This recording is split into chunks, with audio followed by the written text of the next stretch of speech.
পিরোজপুরের কাউখালী থেকে ভান্ডারিয়া প্রায় 18 কিলোমিটার দীর্ঘ সড়কের 12টি ছোট বড় সেতু ও কালভার্টের অবস্থা নাজুক। ঝুঁকি নিয়ে পার হচ্ছে ছোট বড় কয়েক হাজার যানবাহন। বেশিরভাগ সেতুর রেলিং ভেঙে পড়ে গেছে অনেক আগেই।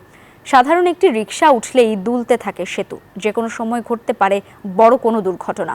দ্রুত প্রয়োজনীয় ব্যবস্থা নেওয়ার কথা জানিয়েছে সড়ক ও জনপথ বিভাগ।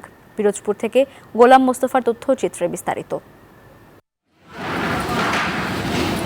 পিরোজপুরের ভান্ডারিয়া থেকে কাউখালী, শিয়ালকাঠি, পিরোজপুর সদর ও বরিশালে যাওয়ার সবথেকে সহজ পথ এই 18 কিলোমিটার সড়ক। এই সড়কে রোডস অ্যান্ড হাইওয়ের প্রায় 12টি সেতু ব্যবহারের অনুপযোগী। বান্ডেল থাকলে প্রতি সেনমানিতে টাকা বাঁচবে। বিকাশ সেনমানি বান্ডেল কিনে জিতুন প্রতি লেনদেনে।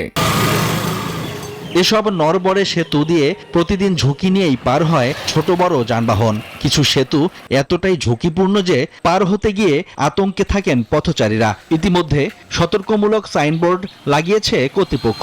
নিষেধ অমান্য করেই পণ্য বোঝাই গাড়ি পারাপার করছেন চালকরা। এতে যে কোনো সময় ঘটতে পারে বড় দুর্ঘটনা। লোক এপারে নামাইয়া ওপারে যাইতে হয় শুধু গাড়ি, আর লোকজন হাইটে যাইতে হয়। আতঙ্কের ভিতরে থাকি না, যাত্রীরা তো ব্রিজে না অনেক সময় নামে যাচ্ছে, অনেক সময় ভয় পায় যেন পড়ে যাবে। তো মানে চলাফেরা অনেক খারাপ চলতেছে আমাকে ব্রিজ থেকে। আমরা চাই এই ব্রিজটা তো ভালো হোক। স্থানীয়দের অভিযোগ 8 থেকে 10 বছরে সেতুগুলো ঝুঁকিপূর্ণ থাকলেও এ ব্যাপারে উদাসীন কর্তৃপক্ষ।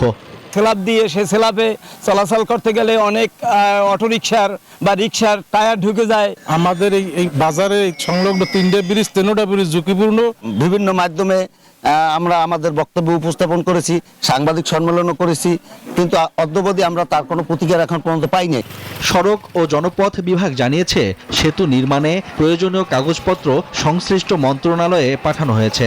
প্রকল্পের মাধ্যমে ইতিমধ্যে দরপত্র আহ্বান করে সেটি মূল্যায়ন পর্যায়ে রয়েছে। যদি এটি মূল্যায়ন শর্ট টাইমের মধ্যে শেষ হয়ে যায় তাহলে এর মধ্যে নতুন ব্রিজ দুটি রিপ্লেস করে ফেলা সম্ভব হবে।